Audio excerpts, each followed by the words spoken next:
돈을 이해하는 게 수학 문제 풀기라고 생각하셨다면 이미 한 발 늦었습니다. 돈은 숫자가 아니라 심리입니다. 그리고 학교가 이걸 가르치지 않은 건 우연이 아니었습니다. 상상해 보세요. 고등학교를 졸업했지만 2차 방정식이나 주기율표는 척척 외웁니다. 하지만 복리라는 개념은 설명하지 못합니다. 신용점수가 무엇인지 모릅니다.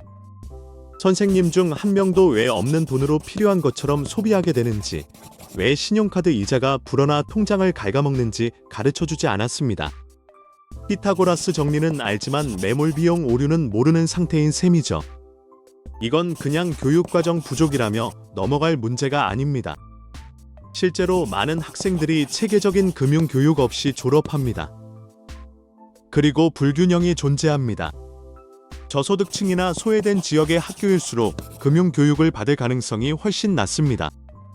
반면 자원이 풍부한 학군은 금융수업, 주식 동아리, 창업교육까지 제공합니다. 이 격차는 우연이 아니라 구조적으로 설계된 결과입니다. 왜냐하면 여러분이 돈의 심리를 모르면 누군가는 기꺼이 그 돈을 관리하며 여러분의 실수로 수익을 얻을 수 있기 때문입니다. 돈은 합리적이지 않습니다. 감정적입니다. 그리고 시스템은 그 사실을 알고 있습니다. 행동금융학은 인간이 일관되게 나쁜 금융 결정을 내리도록 설계된 심리적 편향을 갖고 있다는 것을 보여줍니다. 예를 들어 손실 회피입니다. 100을 잃는 고통이 100을 얻는 기쁨보다 2배 크게 느껴지니 우리는 손실을 인정하지 않기 위해 손실난 투자를 붙잡고 있게 됩니다. 또 군중 심리, 즉 남들이 사니까 따라 사는 행동이 있습니다. 모두가 어떤 자산을 사면 불안감 때문에 나도 사야 할 것 같아집니다. 그 결과 패닉할 때는 모두가 동시에 팔아버리죠.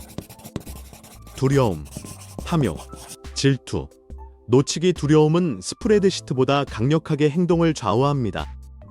신용카드사, 투자 플랫폼, 소매업체들은 바로 이 점을 이용합니다. 그들은 여러분의 뇌가 어떤 식으로 반응하는지 정확히 알고 있습니다. 한번 상황을 보여드릴게요. 가게에 들어갔더니 할인이라고 크게 써 있습니다. 긴박감과 희소성이 생기죠. 물건이 필요하지 않아도 놓치기 싫은 마음이 판단을 덮었습니다. 가게는 바로 그 심리를 무기로 삼았습니다. 신용카드도 마찬가지입니다.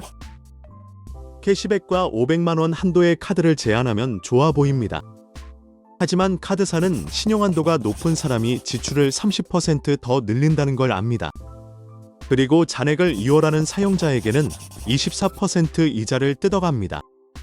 1.5% 캐시백을 받는 동안 실제로는 더 많은 돈을 잃고 그 손실을 보상받는 듯한 기분만 얻고 있는 셈입니다. 투자 앱은 더 교묘합니다. 주식을 사면 축하하는 콘페티 애니메이션이 뜹니다. 포트폴리오가 오늘 올랐다고 알림이 옵니다.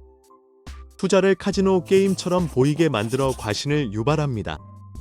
그 결과 당일 매매에 몰두하는 사람들이 생기는데 90%의 데이트레이더가 결국 손해본다는 사실은 광고에 나오지 않습니다. 그들은 여러분의 거래에서 승패와 상관없이 수익을 얻습니다. 사이트의 색깔 하나, 알림 하나, 한정 판매 문구 하나까지 여러분의 이성적 뇌를 우회해 감정 반응을 유발하도록 설계되어 있습니다. 그런 전술을 인식하는 법 자체를 학교에서 배우지 못했습니다. 무지가 이윤이 되기 때문입니다. 그리고 더 무서운 사실은 돈의 심리를 모르면 실수는 빠르게 눈덩이처럼 불어난다는 점입니다. 예를 들어 신용카드 제안서를 받았는데 최저결제 항목에 대한 설명이 없다면 함정입니다. 최저결제는 여러분을 영원히 갚게 만드는 장치입니다. 1년 안에 수백만 원의 빚으로 쌓일 수 있습니다. 여기서 문제가 책임감 부족이 아니라 단지 교육받지 못했기 때문이라는 걸 기억하세요. 시간이 흘러 25살, 동료가 새 차를 끌고 다니면 내 소형차가 갑자기 민망하게 느껴집니다. 사회적 비교 때문에 견적서에 서명해 4천만 원짜리 차를 7년 할부로 끊으면 실질적으로는 5천만 원 넘게 내야 하는 경우가 많습니다. 하지만 따라가는 감정이 수학보다 중요해 보입니다. 30살엔 또 다른 유혹이 옵니다. 친구가 주식으로 크게 벌었다는 소식을 들으면 FOMO가 발동해 모든 저축을 그 광풍에 던져넣기도 합니다. 시장 조정이 오면 투자금은 반으로 줄어들고 논리적으로는 팔아야 하지만 손실에 대한 고통이 더 커서 버티게 됩니다. 작은 결정들이 체인처럼 연결되어 결국 큰 결과를 만듭니다. 혹시 이 모든 게 이미 설계된 것처럼 느껴지나요? 그렇습니다. 이 시스템은 여러분이 규칙을 배우기도 전에 게임을 불리하게 만들어 둡니다. 돈은 지능의 문제가 아니라 인식의 문제입니다. 그리고 여러분이 행동 편향을 모르는 세대라면 기업들이 더 쉽게 이윤을 냅니다. 지금 사고 나중에 결제하는 서비스는 현재 편향을 이용한 것입니다. 무료 체험은 대부분 사람들이 취소를 잊을 것이라는 점을 전제로 합니다. 재고 한정이라는 문구는 인위적 희소성을 만들어 공황 구매를 유도합니다. 학교에서 돈의 심리를 가르치지 않는 건 단순한 누락이 아닙니다. 교육이 있었다면 여러분은 덜 빚지고 덜 불안했을 겁니다. 여러분이 후회하는 충동구매는 의지의 약함이 아니라 조작된 도파민 반응입니다. 투자자들은 승리한 주식보다 패배한 주식을 50% 더 오래 붙잡는 경향이 있습니다.